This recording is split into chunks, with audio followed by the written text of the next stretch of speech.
Be ready. Dictation will start in 15 seconds.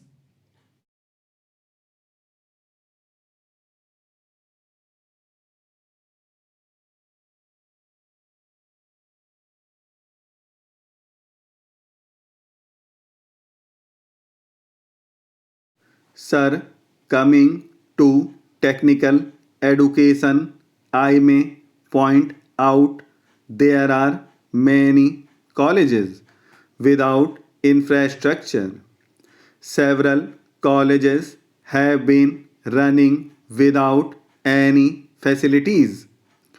You have to do something so that these colleges acquire the necessary infrastructure. NPE also spoke about the capitation fees charged by these engineering and medical institutions. In the interest of maintaining standards, etc., commercialization of technical education should be curbed. The All India Council of Technical Education has been given this task, but today 8 engineering colleges in Bihar, 27 in Karnataka, 52 in Maharashtra, 22 in Tamil Nadu, and about 5 medical colleges in Karnataka are still collecting high capitation fees. You have promised to bring forward a central bill, but so far it has not been brought. More and more such colleges are proliferating every day. In Maharashtra, particularly, there is a mushroom growth of such technical institution. I would like to know whether it is advisable to allow such institutions to come up. The minister should ponder over this. So far, we are having only 5 IITs. They are maintaining good standards. I understand you are going to have the sixth one in Assam. Its progress is very slow. When I went to Assam, the Assam Chief Minister said that only the site has been identified but no progress has been made. It should be given a fillip. In addition, I suggest one more IIT should be started in Hyderabad because it is a central place easily accessible to many people. The minister need not feel shy about it. It can be had even at Warangal or anywhere else, but we need one more IIT. Similarly, the number of Indian institutes of management is also very less. Such institutes are only 4 in number. If you cannot open an IIT, you open IIM in Hyderabad. That is my specific request to the Honorable Minister. You are financing a number of other organizations, the Indian Council of Social Sciences Research, the Indian Council of Philosophical Research, the Indian Institute of Advanced Studies, Simla, the Indian Council of Historical Research.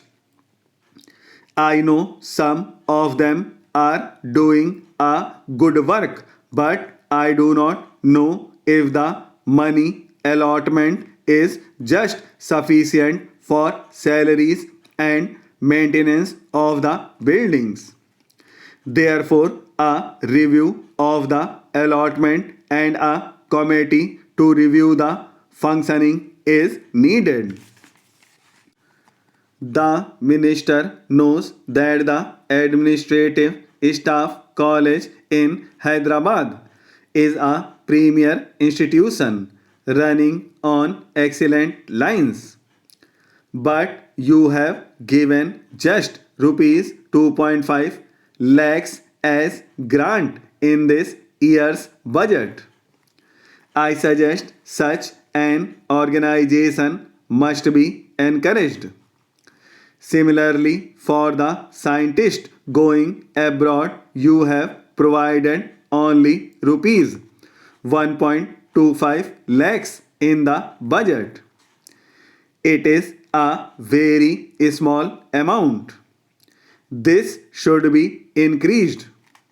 The education ministry should lay more stress on the extra curricular activities of the students. Study tours, excursions, the NCC and the NSS should be given encouragement. The earn as you learn has also to be encouraged. It has not picked up in our country, but we should give more encouragement to this scheme because in a poor country like ours, there are many students from the middle class families. If you can introduce a scheme like earn as you learn, at least in some centers on an experimental basis, that would be helpful. Regarding the role of the student unions, also you must review because in certain universities like Delhi University and some other universities, elections to these unions are comparable to the general elections, and most of the time of the students is being lost in the direct elections. In earlier days, the student unions were formed by indirect elections. The class leaders used to be elected, and those leaders used to elect the executive of the union. Whether we should go back to the system should be examined because of the role of the students' union. I do not want abolishing of the unions as a whole, but a different method for elections to these unions must be examined. Then I strongly oppose any move for an all India service in education. If you have got any thought like that, we will firmly oppose it, and all the non-Congress states are opposed to any new all India service, particularly in education, because teachers going from one place to another would not help. It will not help at all. Regarding adult education, also the literacy rate in 1951 was 16%, and it has just come to 36% in 1981 after 30 years. Just you have 20% increase. There are still 425 million illiterates in this country.